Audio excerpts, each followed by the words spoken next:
Donc, bienvenue à toutes et à tous. Alors, certains et certaines étaient peut-être déjà là au webinaire, au premier webinaire, d'autres non. Donc, pour ça, je vais rappeler un petit peu le contexte très rapidement. N'hésitez pas à poser des questions en conversation ou à lever la main si besoin.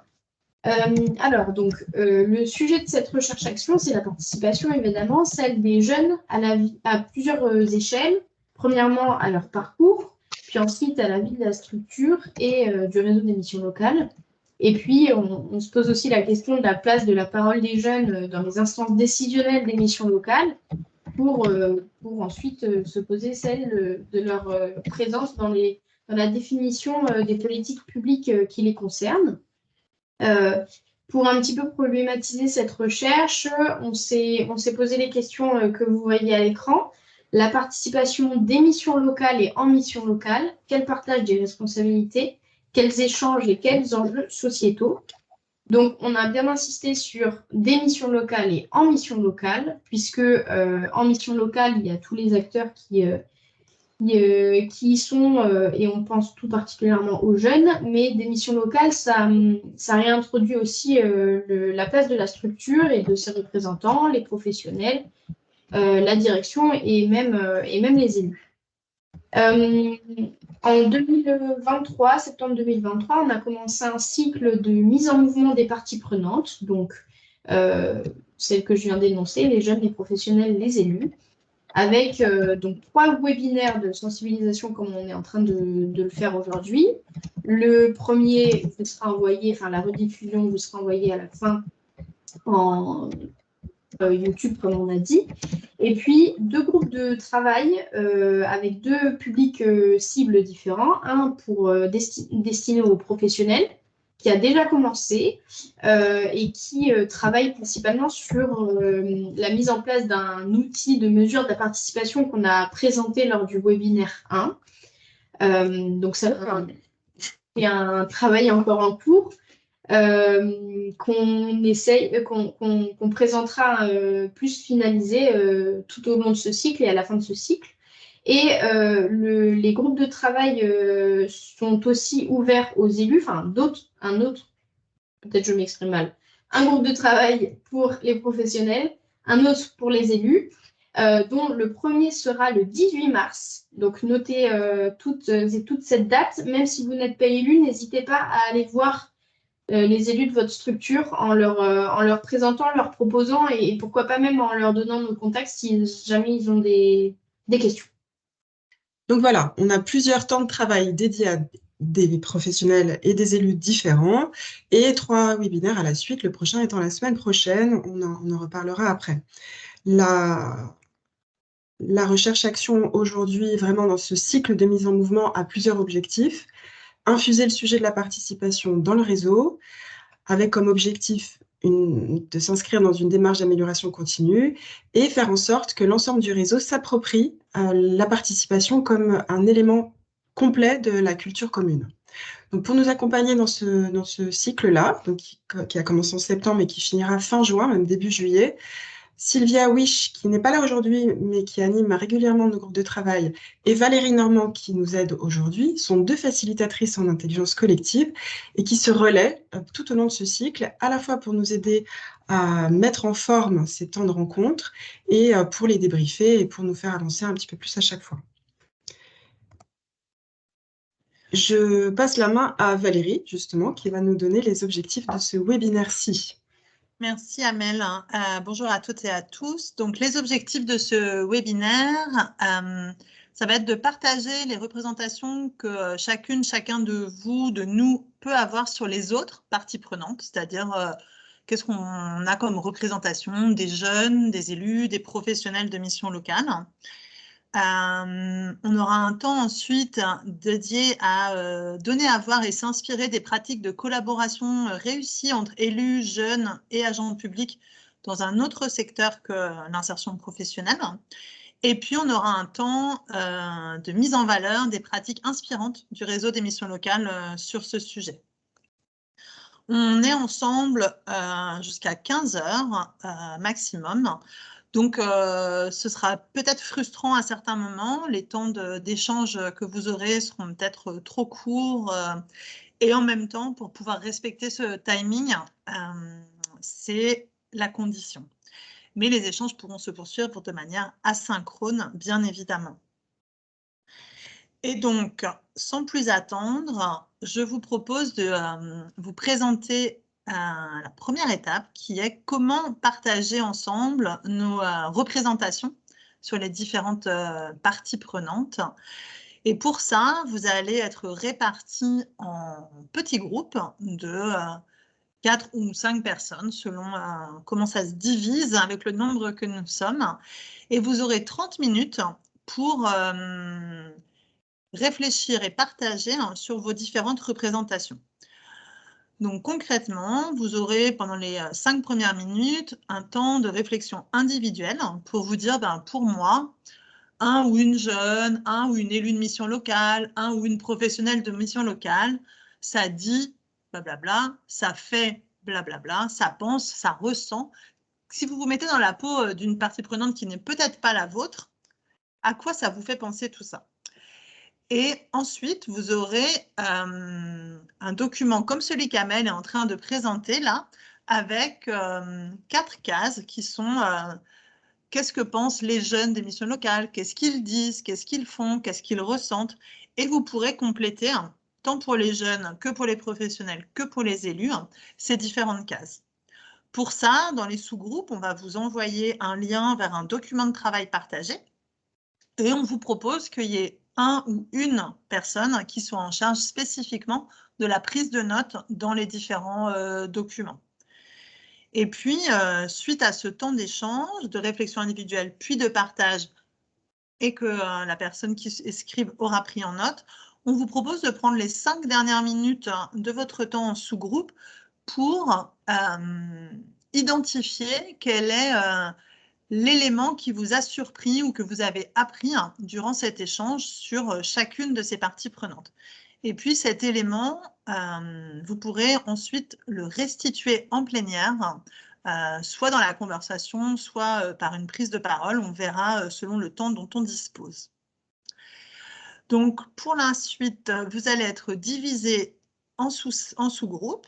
Dans chaque sous-groupe, on va vous envoyer un lien vers un document partagé qui reprend exactement les consignes que je viens de vous donner et les cartes que Amel vient de vous présenter. Et puis, on se retrouve, une fois que tout le monde est affecté, que tout le monde a son document, on lance le chrono de 30 minutes et on vous souhaite de bons échanges. Si jamais à un moment vous êtes un peu perdu, vous aurez un bouton qui dit « Revenez dans la salle principale » et vous trouverez soit Amel, soit Ninon, soit moi dans la salle principale pour vous aiguiller et vous réexpliquer si jamais ça n'était pas clair. Amel, Ninon, est-ce que j'ai oublié quelque chose ou est-ce que c'est bon? Non, alors nous, on est au courant de comment ça marche, donc j'espère que c'est clair pour tout le monde. Ce qui est sûr, c'est que c'est un moment participatif et collaboratif. Donc, on va essayer d'aller le plus vite possible pour vous partager les liens pour que vous puissiez aller travailler dessus. Mais voilà, l'idée, c'est qu'il y en ait un qui se sente d'écrire pour les autres et de restituer à la fin, sachant que tout ce que vous écrirez, nous aurons accès à vos Google Drive, nous aurons accès, nous, à vos contenus, mais c'est important de le partager avec l'ensemble du groupe. Si c'est OK pour vous, on va vous faire, à moins que vous ayez tout de suite des questions, là je vois il y a des... Voilà. S'il y a des questions, c'est maintenant. Sinon, après, ce sera dans les sous-groupes. On passera pour s'assurer que tout le monde a bien compris et l'utilisation des slides et la répartition des rôles. Merci et à tout à l'heure.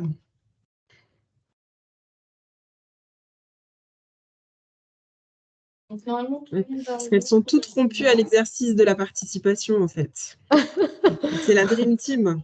Et elles connaissent bien Teams, savent où il faut appuyer sur les boutons. On est sur le... Quel On est sur le exercice. cursus Oh là de là. résultats. Alors, voilà tout le monde. Voilà. Ah, on est reparti.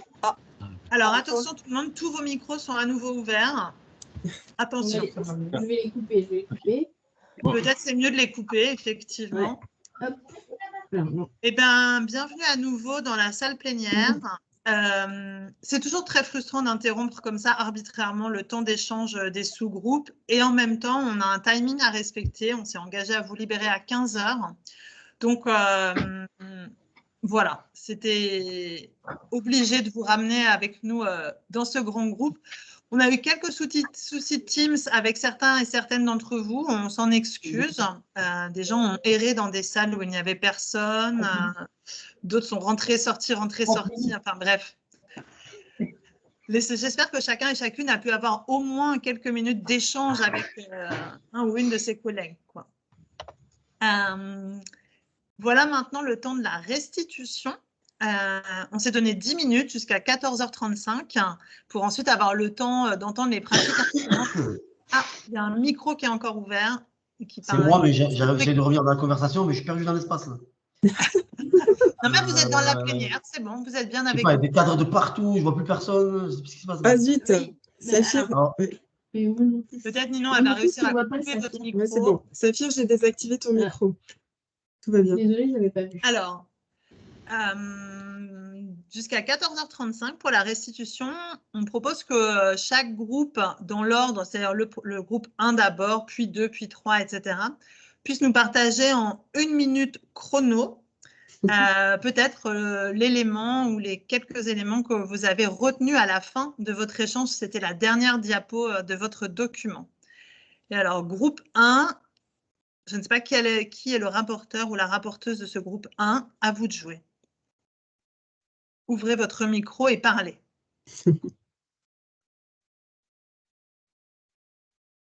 Alors, il n'y a pas de rapporteur dans le groupe 1. Alors, dans le groupe 1, c'était Ayadi Hamel, Stéphanie Levesque, Caroline de Royan, Jean-Paul du Charolais, qui était dédié à la restitution. Dénoncez-vous. Amel, vas-y. Allez. Ben, en gros, ce qui ressort de cet échange, c'est que malgré qu'on soit de missions locales de n'importe où en France, on va dire, entre guillemets, c'est que nos discours sont les mêmes. Voilà. On a conclu comme ça, en se disant que quelle que soit la structure, quelle que soit la taille de la structure, l'endroit où elle se trouve, on partage beaucoup de choses et beaucoup de points de vue similaires. Et on a la même perception du métier, des jeunes. Voilà. Donc, vous avez une culture commune et donc des représentations communes. C'est ça l'idée? Exactement. Okay. Merci Amel. Groupe 2, le ou la porte-parole du groupe 2. Et alors, si le groupe 1, vous avez d'autres choses à rajouter, n'hésitez pas à les mettre dans la conversation. Dans le groupe 2, c'était Arnaud, Prisca, Nathalie et Carole. Oui, bonjour. Alors, on n'avait pas terminé, donc on n'a pas fait la partie ce qui nous a surpris. Donc, je ne sais pas si les collègues, vous souhaitez intervenir sur quelque chose en particulier qui est ressorti. On n'est pas allé jusque-là. Hein. On a bien aimé l'exercice, peut-être, Prisca, on peut dire qu'on a bien aimé l'exercice. On était un petit groupe 3-4, donc c'était intéressant. On a parlé beaucoup de la question de la reconnaissance des jeunes, de leur confiance en eux, la reconnaissance et la question de leur engagement. Et on a aussi parlé de la question du sens pour les professionnels de travailler. Qu'est-ce que les professionnels attendent? C'est surtout du sens. Voilà, engagement, sens, reconnaissance. Mais c'est vrai qu'on n'est pas arrivé jusqu'à la dernière slide. Ouais, c'est vrai qu'il n'y avait pas beaucoup de temps, j'avoue. Merci beaucoup, groupe 3. Groupe 3, c'était Audrey, Christine, Amandine et Mélanie.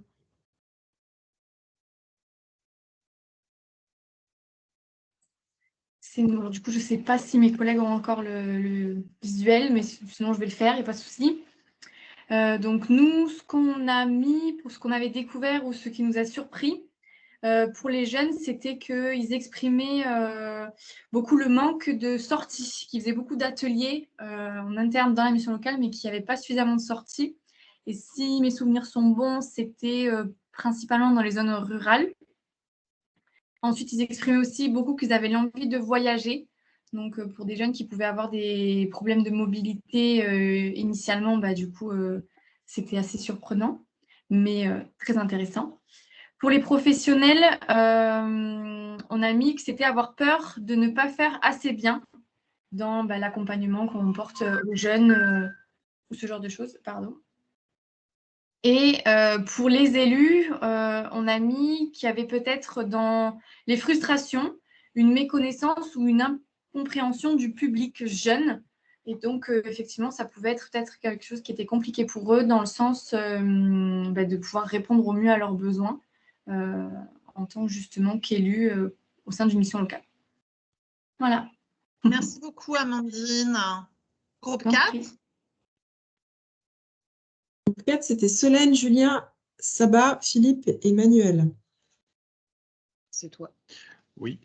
Donc nous aussi, je vais résumer un peu à l'extrême, hein, parce qu'on a eu du mal à aller jusqu'au bout de l'exercice. Mais en fait, on s'est dit, on est tous les quatre aux quatre coins de la France. Et en fait, quand on a fait l'exercice, on partage tous le même constat. Donc déjà, ça a été, quand on a fait le point par rapport sur les jeunes, la mission locale et les élus. Donc globalement, sur les jeunes, on a constaté le même constat, c'est leur peur, le manque de confiance en eux, tout ce qui est aussi l'estime de soi, toutes ces problématiques-là. Le fait qu'on a aussi beaucoup plus de jeunes en souffrance depuis le Covid, ça c'est des constats qu'on a partagés. Et en même temps aussi leurs rêves qui sont très influencés par les influenceurs, notamment au niveau de leur apparence et de leur place dans la société. Sur les conseils missions locales, ce qui est beaucoup ressorti, c'est que il y a la charge de travail, la pression des chiffres, etc. Et qu'on a aussi dans les équipes, de la souffrance aussi dans les équipes qu'on avait moins, on va dire, par le passé. Mais en même temps aussi une grande, on va dire, une fierté à faire ce travail parce qu'on est encore les missions locales des structures, en fait, où on a une marge de manœuvre qui est plus grande que le Pôle emploi, où dans certaines structures, les conseillers peuvent prendre 1 heure en entretien avec un jeune. Donc cette satisfaction de pouvoir encore avoir un impact sur le suivi et un impact positif. Et sur les élus, du coup, les élus, c'était de se dire que ce qu'on remarque, c'est que les élus ont un peu peur des jeunes, ils les méconnaissent. Et donc, voilà, ils sont dans la gouvernance de la mission locale, mais par contre, ils ont du mal à cerner ce qu'est un jeune aujourd'hui, où il y a parfois aussi beaucoup d'a priori sur ce qu'est un jeune de nos jours. Voilà, j'espère avoir bien résumé, du coup, le groupe. Voilà. Merci beaucoup, Philippe. Merci. Groupe 5, c'est ça? Oui, alors c'était Oriane, Mérignac, j'ai pas de prénom, et Projet Jeune, c'est Saphir, et Invité, c'est l'inconnu. Ouais, j'étais dans le groupe 5. Alors, je ne sais pas si Oriane ou Saphir ont envie de le faire. On s'est organisé à 3, on a un peu échangé, mais on n'a pas eu le temps de se répartir les rôles là dans la prise de parole. Mais en tout cas, j'avoue que c'est passé très vite et les échanges étaient très, très riches. D'autant qu'en plus, Oriane est jeune, la plus jeune d'entre nous, et elle a pu aussi nous donner un peu son idée. Pourquoi Saphir est vieux? En tant que jeune. Saphir est vieux, c'est ça? Comment? Saphir est vieux, c'est ça? Non, non, c'est parce qu'Oriane de donner son âge. Attention, crise de la trentaine, je me crois encore jeune. Là. Toi aussi, alors. Vous voulez expliquer ou... Non, vas-y, on te laisse faire. Ouais. En fait, on a été très vite. Sur la fin, on a dû finaliser rapidement la dernière slide, en fait, où on dit que les jeunes, ce qui ressortait beaucoup, c'est que les jeunes ont beaucoup besoin d'affection. Ils ont besoin de liens, besoin d'amour, et en fait, quelque part, c'est ce qu'ils recherchent des fois dans leur relation avec le conseiller, quelque part, qu'on puisse leur montrer que ce qu'ils font est bien, et quelque part, ils ont besoin d'être rassurés. Donc, on voit bien que parfois, pour les jeunes, il y a un manque de confiance en eux qui est peut-être lié à leur histoire de vie. Donc, ils ont peut-être besoin de ça pour pouvoir s'investir davantage. Donc, c'est vrai que c'est peut-être aussi ce qu'ils recherchent au niveau de la structure. Après, oui, vas-y. Ce qu'on avait dit, c'est qu'en fait, il ne faut pas négliger le fait qu'un jeune, il ait besoin d'un lien affectif pour pouvoir déclencher une évolution professionnelle ou un emploi ou quoi que ce soit. En fait, ce n'est pas quelque chose à négliger. Le fait de créer du lien et permettre, grâce à ce lien, à débloquer des choses. Nous, on apportait souvent des solutions techniques, mais le jeune, de base, il marche à la confiance. Voilà, donc par rapport aux jeunes, par rapport aux conseillers, on a évoqué le fait qu'il se rend compte que les jeunes évoluent. aujourd'hui, ils sont en attente d'autre chose. Alors parfois, le conseil peut être embêté parce qu'il est dans des obligations de rentrer le jeune dans des dispositifs. Et les jeunes, parfois, est peut-être en attente d'autre chose. Donc c'est vrai qu'il y a peut-être ce cadre qui est bien, parce qu'il y a des dispositifs qui existent et qui peuvent permettre d'avancer.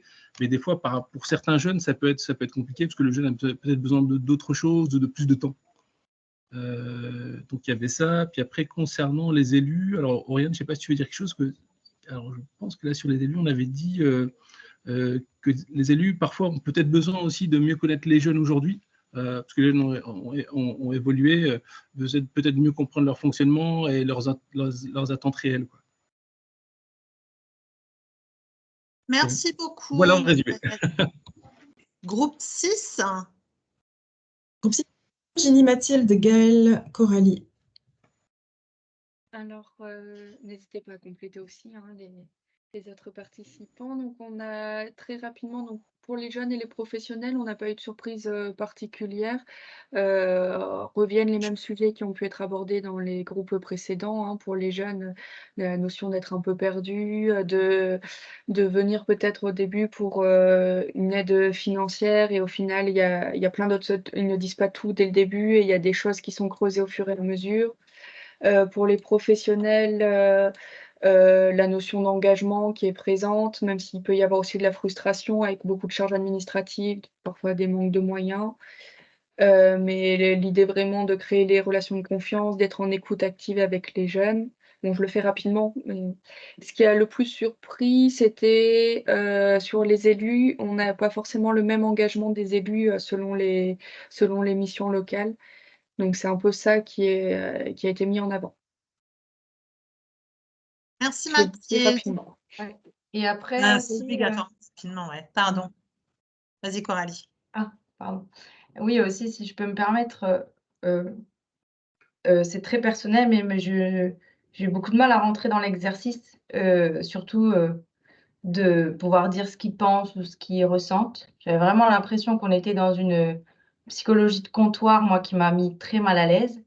Et j'avoue que j'ai pas réussi du tout à rentrer dans l'exercice. Ok, merci pour ce retour.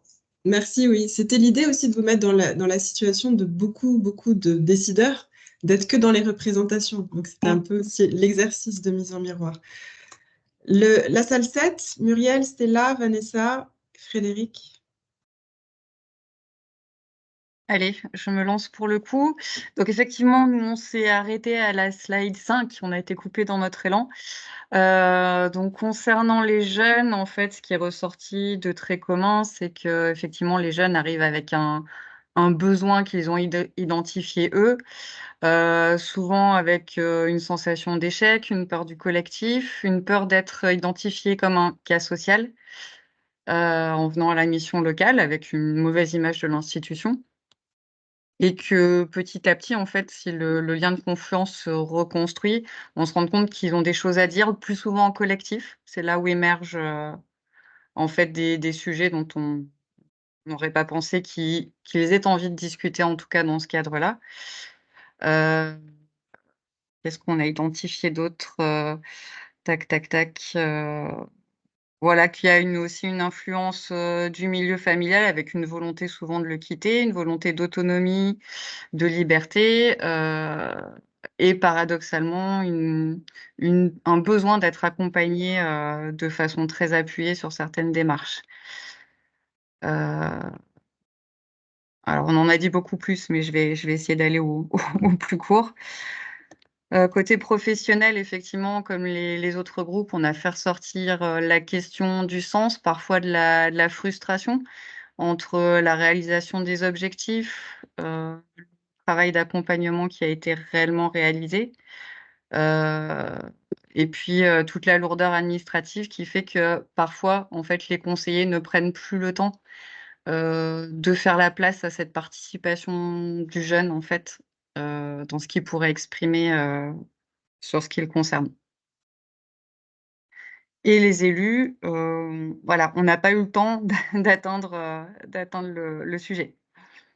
Bon, les Google Voilà. restent accessibles si vous pouvez, Si on peut. si vous avez des idées, Ouais. vous pouvez encore les D'accord. mettre. Après, si les autres personnes du groupe veulent compléter, j'ai essayé de faire au mieux. Bah, n'hésitez pas à le faire dans la conversation si vous voulez compléter, parce qu'on court un peu D'accord. après le temps. Et donc, du coup, voilà, si jamais les personnes de ce groupe-là veulent compléter ou les autres, n'hésitez pas à le faire dans la conversation.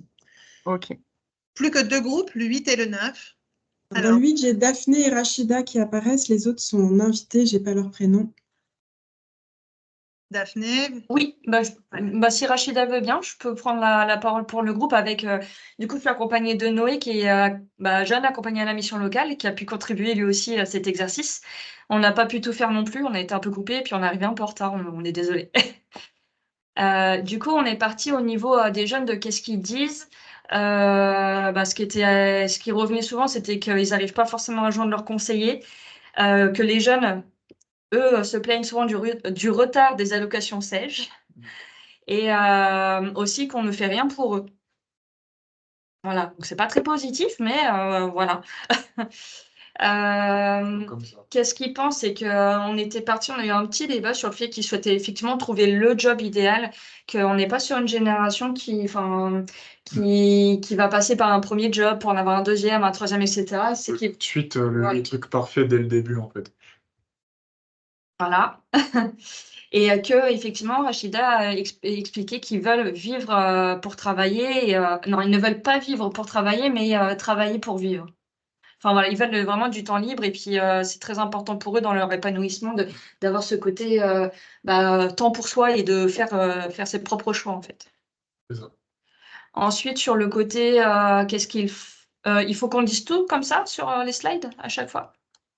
non, ne lisez pas tout ce qu'il y a, c'était Ah. peut-être les éléments un peu saillants ou ce qui vous a surpris. Après, vous avez pas eu beaucoup de temps, donc. Après, ce qui est ressorti, c'était surtout que, on va dire que autant les professionnels que les jeunes, côté jeunes, c'est plus les professionnels et qui ont confiance, on accorde plus de confiance, on a confiance dans le jeune, enfin en les jeunes, que les jeunes ont pas trop confiance en eux. Par contre, ils ont confiance auprès des professionnels. Donc, ils ont confiance en nous, en mission locale, mais ils n'ont pas trop confiance en eux. Enfin, pour beaucoup de jeunes, c'est comme ça, le manque de confiance en eux qui mène à ne pas savoir où ils veulent aller, en fait. Le métier qu'ils veulent faire. Donc ça, c'était un peu là au niveau des jeunes. Après, au niveau des professionnels des missions locales, on était parti surtout sur l'idée qu'il y avait une grosse charge administrative qui s'était accumulée au fil des années et qui faisait peut-être perdre un petit peu le sens de l'accompagnement, notamment des conseillers envers des jeunes, d'avoir un peu moins de temps, etc. Et puis puis voilà, l'histoire de la confiance, qu'on a confiance quand même en les jeunes plus que. Après, on n'a pas pu aller auprès des élus, enfin sur les élus, parce qu'on n'a pas eu le temps. Voilà, à peu près. Merci beaucoup, Daphné et le groupe 8. Et Merci. alors, groupe 9, le dernier groupe. Elsie, Fanny, Quentin et J. Guettier.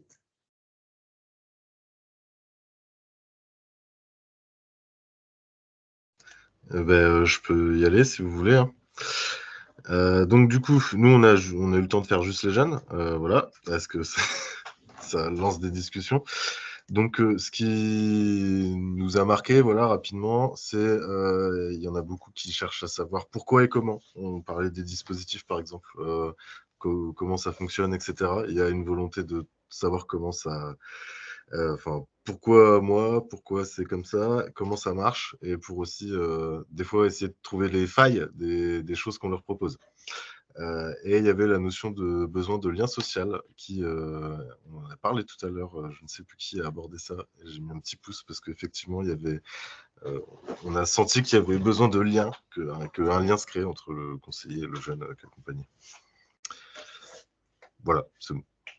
Merci beaucoup, Quentin et tout le monde. Alors, c'était un peu frustrant, mais comme l'a dit Amel, les liens vers les documents Google sont accessibles, donc n'hésitez pas à compléter. Et puis, on reprendra tout ce qui a été partagé dans le compte rendu. On avait prévu une séquence d'inspiration autour d'une vidéo de l'ANACEJ qu'on n'aura pas le temps de vous montrer aujourd'hui, mais on vous mettra le lien là dans la conversation. Et on veut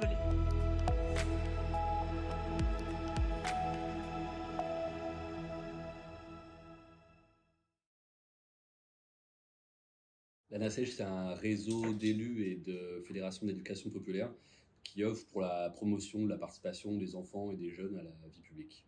C'est plus de 500 collectivités adhérentes et c'est un réseau qui accompagne les élus et les professionnels dans la formation aux outils d'animation, de participation, de facilitation de la parole et de l'action des jeunes. Ce qu'on défend à la NACEJ, c'est que les jeunes, les enfants, les jeunes doivent être associés à toutes les décisions qui les concernent, c'est-à-dire toutes les décisions. C'est surtout pas un enjeu de posture, parce que c'est ce qui produit des effets catastrophiques. C'est d'abord l'enjeu d'éducation à la citoyenneté. C'est l'amélioration des politiques publiques. D'abord, les politiques publiques qui s'adressent aux enfants et aux jeunes, parce que de fait, ils connaissent mieux que d'autres ce dont ils pourraient avoir besoin et envie. Et puis, sur toutes les politiques publiques, ils ont un regard particulier, des contraintes particulières qu'il faut aussi prendre en compte. Je rappelle que les jeunes, c'est près de 20% de la population. Dans certaines villes, ça monte au-delà de 30%. Donc, il faut les prendre en compte pour cette simple réalité. Je pense que la participation, c'est hyper enrichissant pour un jeune. Je me suis engagée à l'âge de 15 ans, je crois. Je trouve que ça permet de grandir et d'avoir une vision du monde différente de ce qu'on peut voir à la maison ou à l'école. Là, ça nous permet de voir d'autres choses. Donc, je trouve ça hyper enrichissant et ça permet de grandir aussi et de nous construire. Je pense que ça peut être frustrant de ne pas être écouté, justement, et de ne pas avoir le droit forcément aux mêmes attentions que une vie politique complète. Je pense que ça peut être hyper frustrant pour un jeune qu'on n'entende pas sa voix. Je pense que ça serait les a priori sur justement, on est jeune, on ne sait pas forcément grand-chose de ce qui nous entoure, alors que je suis pas d'accord avec ça. Enfin, je pense qu'on peut faire pas mal de choses si on donne les possibilités à un jeune de le faire. D'abord, il y a de la distance géographique, mais de la distance aussi à cause d'une défiance réciproque. On voit que les enfants et les jeunes ne connaissent pas et généralement se méfient des institutions et de plus en plus des élus. Et réciproquement, les enfants sont assez peu pris au sérieux. Donc il y a un enjeu de crédibilité vraiment important, de refaire ce lien.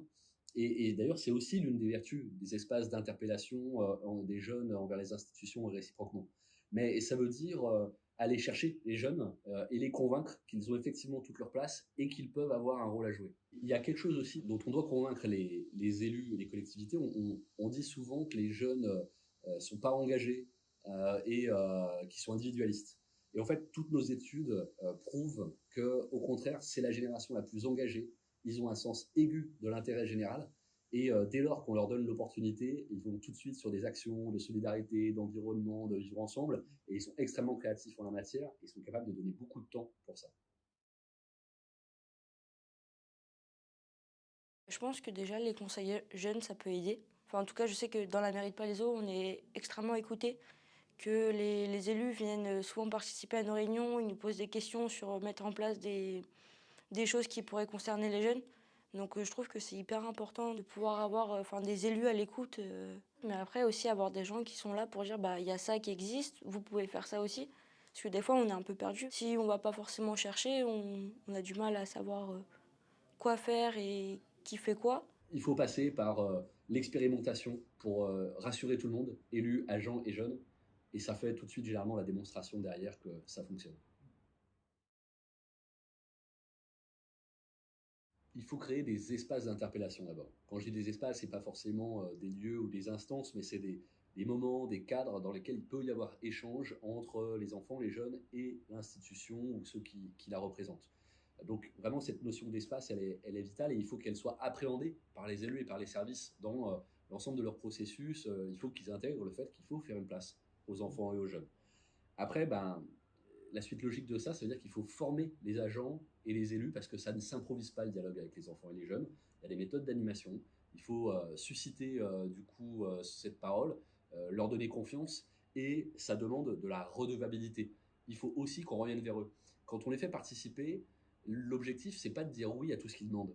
Mais par contre, c'est de systématiquement justifier la réponse qui leur est faite, d'expliquer comment ça marche, pourquoi ça prend plus de temps que prévu, pourquoi ça ne sera pas possible, parce qu'il y a une question technique, une question légale, une question budgétaire. Et avec ça, on reconstruit le lien de confiance qui est quand même vital. On le voit, la situation de rupture aujourd'hui entre les jeunes et les institutions. Il faut résoudre ça.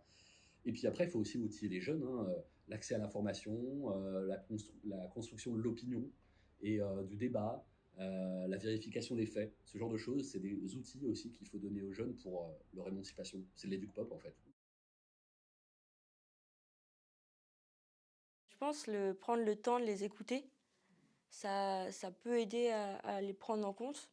Et après, prendre vraiment en compte leurs paroles, parce que les écouter, c'est bien, mais prendre en compte vraiment ce qui est dit, c'est mieux. Il n'y a pas de recette miracle sur les dispositifs de participation. Il y a des mauvaises modalités, mais il y en a plein de bonnes par contre. Il n'y en a pas une qui fonctionnerait parfaitement et surtout il faut choisir les bonnes modalités en fonction des objectifs. D'ailleurs souvent on encourage les collectivités à avoir plusieurs types d'espaces parce que toutes les jeunesses ne se ressemblent pas et chacune va être plus à l'aise dans tel type de dispositif par rapport à tel autre. Si on veut tous les toucher, il faut mettre en place plusieurs dispositifs.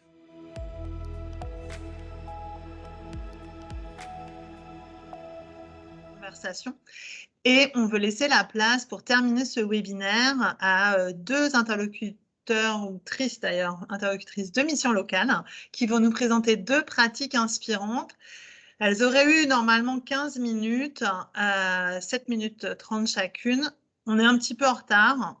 Voilà, donc si jamais ça pouvait tenir dans un tout petit peu moins que 15 minutes, ce serait super. Mais en tout cas, à vous, mesdames, sur les pratiques inspirantes du réseau des missions locales.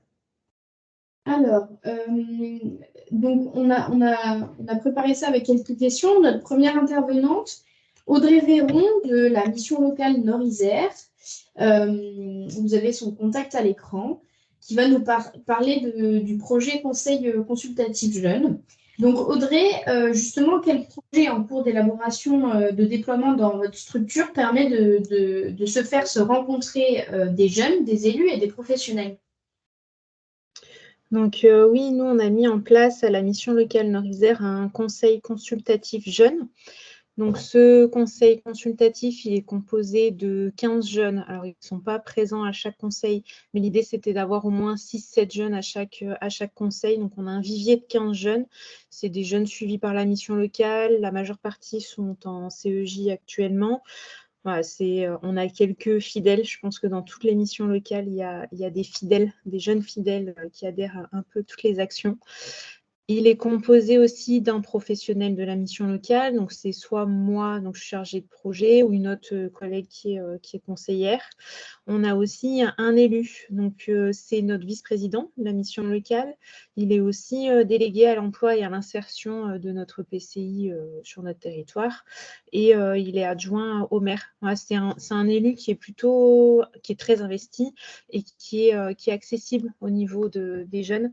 On est très content de l'avoir avec nous sur ce type de projet. Et on a fait le choix aussi de prendre un prestataire. Donc, c'est un professionnel qui vient d'Unicité, qui a monté son entreprise et qui anime des ateliers. Donc, l'idée, c'est d'avoir d'autres compétences pour animer ce conseil et aussi un gain de temps. On l'avait expérimenté il y a quelques années.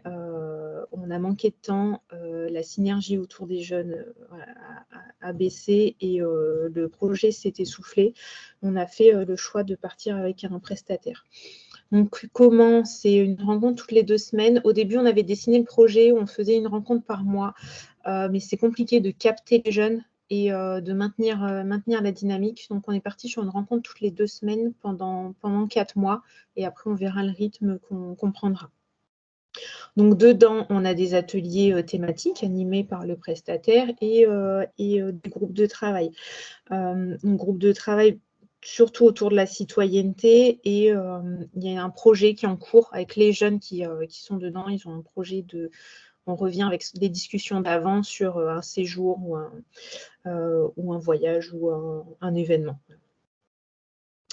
Donc, on répond aux besoins de l'appel à projet de la cité éducative. La cité éducative vient d'arriver sur notre territoire et on répond à l'axe assurer la construction du futur citoyen en tant qu'individu éclairé, création d'un parcours citoyen, développer la pensée critique et l'engagement du jeune.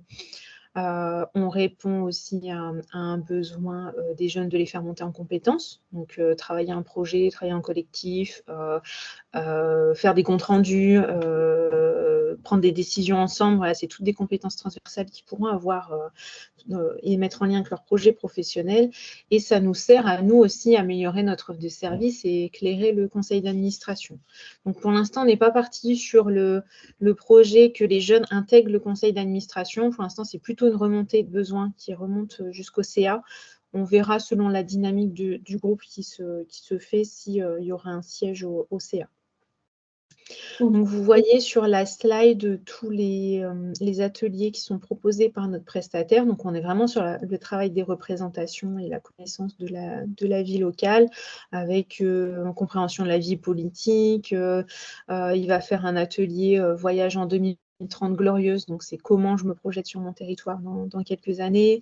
Des ateliers de gestion de projet, il va y avoir des visites d'acteurs locaux, ils ont été au conseil municipal là, récemment.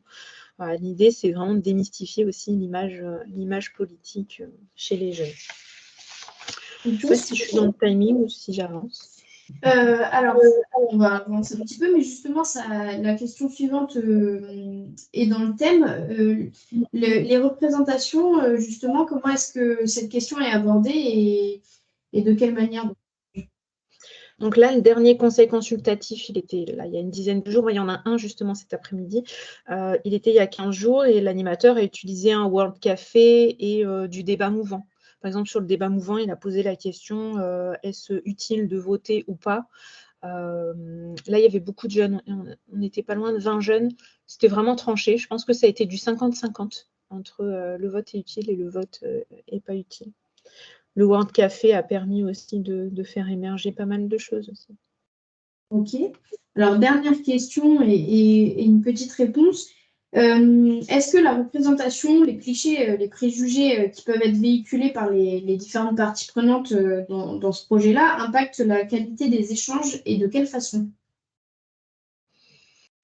Alors, j'ai pas beaucoup de recul. Hein. Là, cet après-midi, c'est le 3e conseil consultatif. Donc, j'ai pas vraiment beaucoup de recul. Les échanges sont plutôt fluides. On est vraiment sur un panel de jeunes qui est très investi et un élu qui est très, très accessible. Donc, il y a on casse un peu les représentations, mais ça se fait dans la bienveillance et dans la bonne humeur. Ok, super, merci beaucoup Audrey. Alors, on va passer au second partage de pratique qui nous est présenté par Nathalie Robert, qui est donc la directrice de la mission locale La Ciotat, mais aussi pilote de la mission déléguée lutte contre les discriminations. Nathalie, pouvez-vous nous présenter en quelques mots la mission déléguée de lutte contre les discriminations qui est portée par votre mission locale, justement? Ok, on va le faire. Bonjour à tout le monde. On va le faire à deux voix. Il y a aussi Amel Edadi de la mission locale de Nice, qui est conseillère et qui est aussi en charge des questions de prévention et de lutte contre les discriminations et qui est aujourd'hui avec nous. Et du coup, voilà, c'est important de le faire à deux voix. Alors, en très, très, très résumé, mais on pourra vous envoyer les documents. En PACA, donc ce n'est pas uniquement la mission locale de La Ciotat, mais vraiment les missions locales de PACA. Depuis une vingtaine d'années, on travaille, nous aussi, en recherche-action. C'est-à-dire qu'il y a des référents lutte contre les discriminations dans les 28 missions locales, qui d'ailleurs se rencontrent régulièrement, et du coup, et qui travaillent donc sur les questions de discrimination et de prévention dans le réseau. Il y a très, très longtemps, une vingtaine d'années, on a rencontré Olivier Noël, sociologue, professeur d'université à Montpellier et qui a beaucoup travaillé sur les questions de discrimination dans le réseau des missions locales et sur les questions de participation des jeunes et les questions d'engagement des jeunes et qui, il y a une vingtaine d'années, nous dit en PACA, attention, vous voulez changer les entreprises et leurs modalités de recrutement, mais ayez en tête aussi que la discrimination, c'est un système et que pour pouvoir lutter et prévenir les discriminations, il faut travailler sur une approche systémique, un peu comme aujourd'hui par rapport aux travaux que vous développez. Et Olivier Noël dit, en fait, la discrimination est un système. Et en mission locale, vous avez quand même plusieurs piliers. Vous avez effectivement la question des intermédiaires du marché du travail, et leur posture par rapport quand ils entendent des entreprises ou des jeunes parler de discrimination.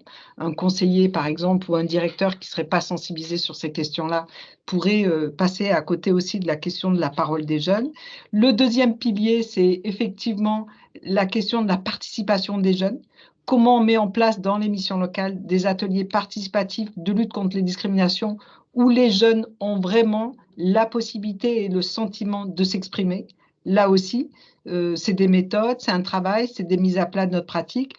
Et un troisième pilier, qui est l'entreprise, qu'est-ce qu'on peut mettre en place en direction des entreprises pour prévenir et lutter contre les discriminations.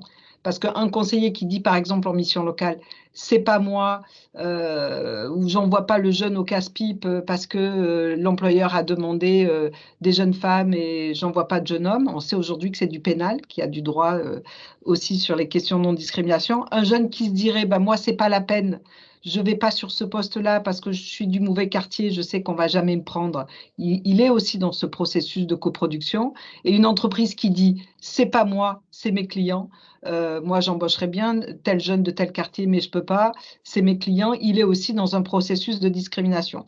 Donc, on est vraiment sur cette approche systémique dans la mission déléguée, de pouvoir intervenir et d'accompagner l'ensemble des missions locales, à la fois sur le volet formation des salariés, à la fois sur le volet comment créer les vraies conditions d'une vraie participation des jeunes dans les missions locales, avec les ateliers participatifs dont Amel va nous parler. Et un troisième volet avec les entreprises, qu'on a un petit peu modifié, s'il y a des missions locales qui ont bossé avec nous il y a quelques années dans le cadre du FEJ. Là, on est plutôt sur des workshops entreprises, des recrutements inversés.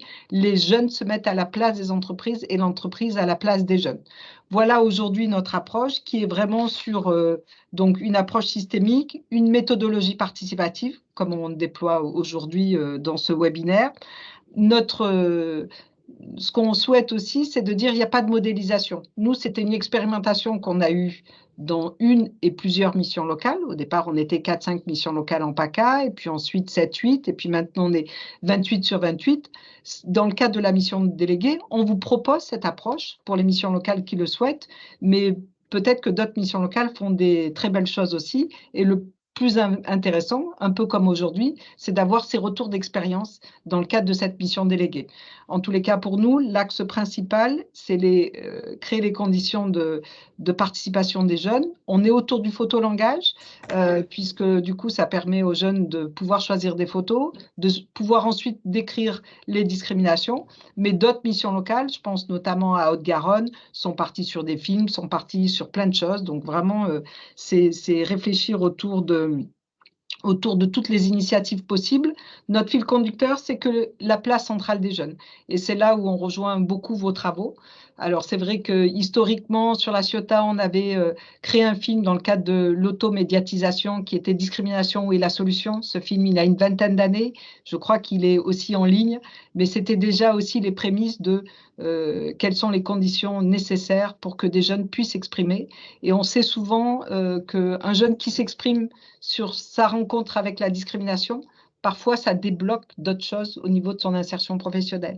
Dans le groupe, tout à l'heure, on a parlé de la confiance en soi, de l'estime de soi. C'est vraiment des données importantes. Et la discrimination aujourd'hui, on sait que ça cause chez les jeunes des traumatismes qui font qu'après, ça les bloque dans leur parcours. Et du coup, il faut vraiment, nous, en mission locale, afficher la loi, créer les conditions d'écoute, et pour ça, il faut aussi former l'ensemble des équipes, direction comprise. Et je vais laisser la parole à Saba, Amel. Mais dans le cadre de la mission déléguée, on a signé, l'UNML a signé en mai 2022 une charte nationale de lutte contre les discriminations avec cette approche systémique. Cette charte nationale peut être déclinée dans chaque mission locale qui le souhaite et être même contresignée par son président. Et on le dit, on le redit, une charte qui est contresignée à valeur de convention. Donc ça peut être aussi la colonne vertébrale sur ce dont on parlait tout à l'heure, en direction des élus, en direction des jeunes, en direction des conseillers des missions locales. Ça reprend vraiment l'ensemble des parties prenantes dans la co-construction aussi de cette action. J'ai essayé de faire très court pour laisser la parole à Amel, pour qu'elle puisse peut-être nous davantage préciser comment on fonctionne en atelier et qu'est-ce que ça produit. Juste peut-être préciser que cette charte, Amel Cousin, du coup, côté Institut Bertrand Schwartz, l'a partagée dans la conversation. Et juste peut-être dire qu'il est 15 h et donc votre collègue Amel, c'est avec grand plaisir qu'elle partage. Juste peut-être s'assurer que les gens ont encore 5-6 minutes pour qu'on puisse finir tous ensemble, quoi. Et que si jamais il y a des gens qui doivent vraiment partir à 15 h, ben, n'hésitez pas. Alors, l'autre Amel, que je ne vois pas, à vous. Rebonjour, donc je vais faire juste un petit focus sur l'atelier participatif de lutte contre les discriminations. Donc c'est un atelier, comme son nom l'indique, participatif, qu'on anime au sein de nos structures en moyenne 4 fois par mois. En tout cas pour la mission locale de Nice, mais aussi dans le cadre du réseau, c'est un atelier par semaine, voire un atelier tous les 15 jours. C'est un atelier dans lequel les jeunes s'inscrivent volontiers et reviennent, parce qu'ils disent que c'est de la responsabilité, entre guillemets, des missions locales que de parler de cette thématique avec eux. Donc, c'est un atelier, on va dire, convivial, entre pairs. Il n'y a pas, je veux dire, d'ascendance sur...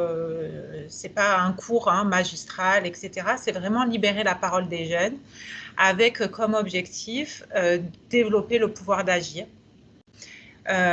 Donc, je fais juste une présentation assez rapide. C'est d'abord définir ensemble qu'est-ce qu'une discrimination, les effets, les conséquences de la discrimination.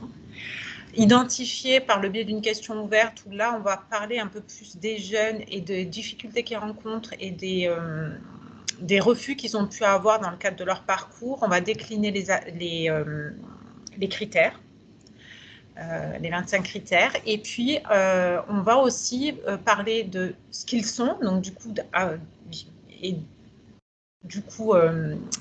faire défiler les critères par leur témoignage. Et aussi de ce qu'ils peuvent faire, c'est-à-dire je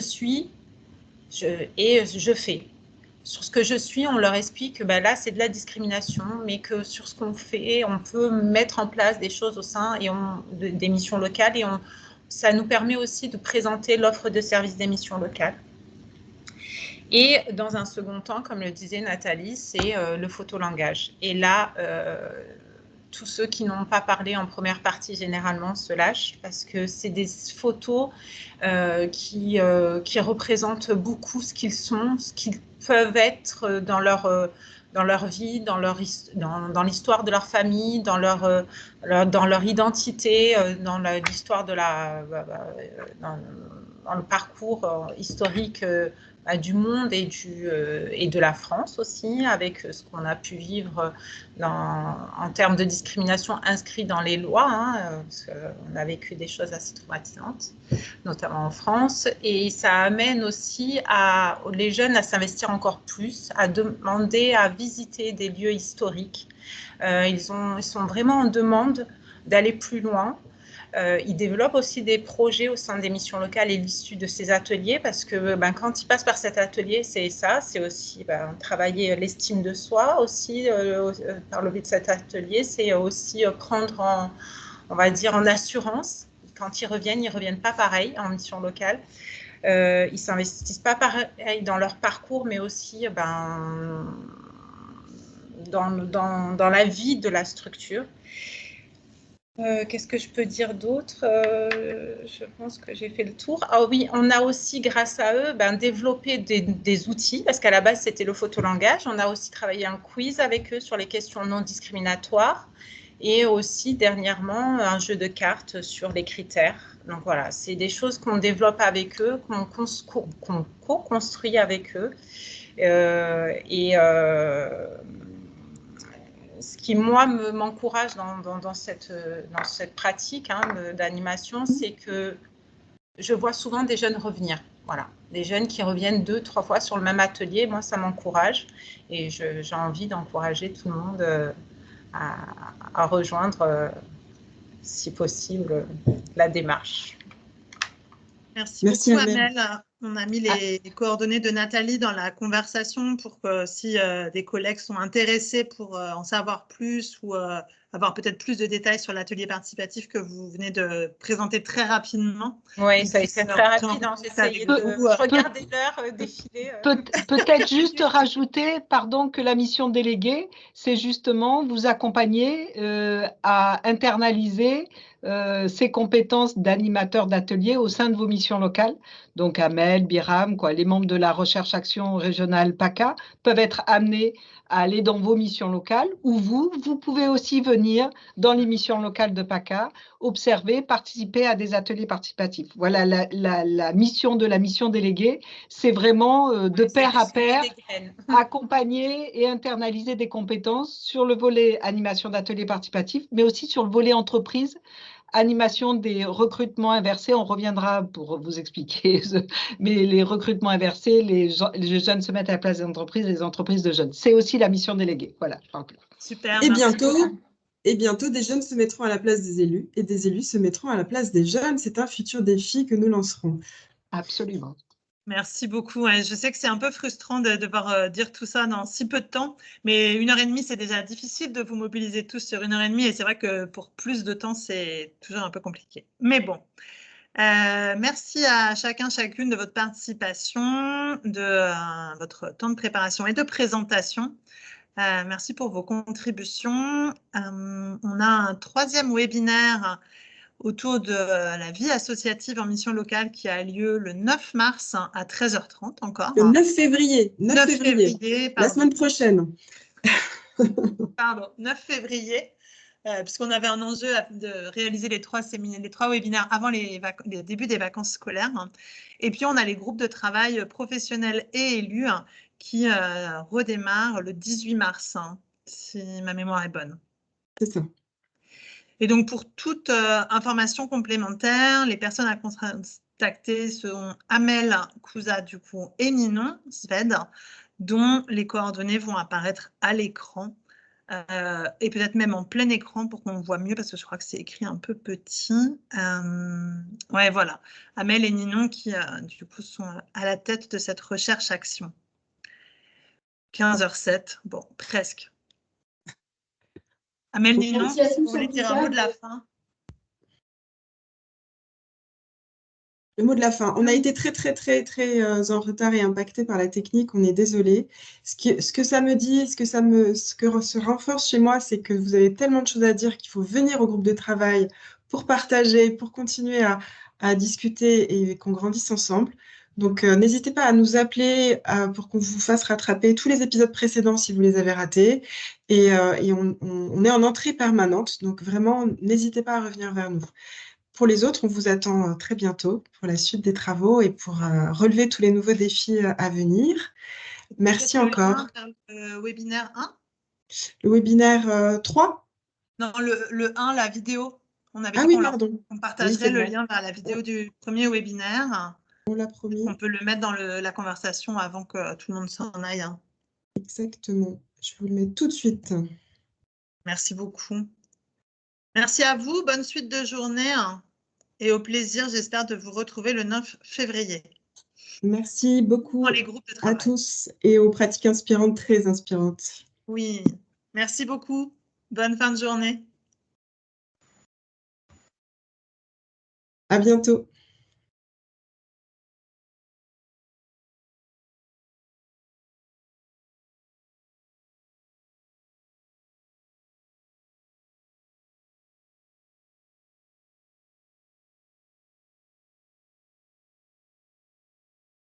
À bientôt, Christine. Donc, tu vois, il y a des gens qui ne veulent pas nous quitter.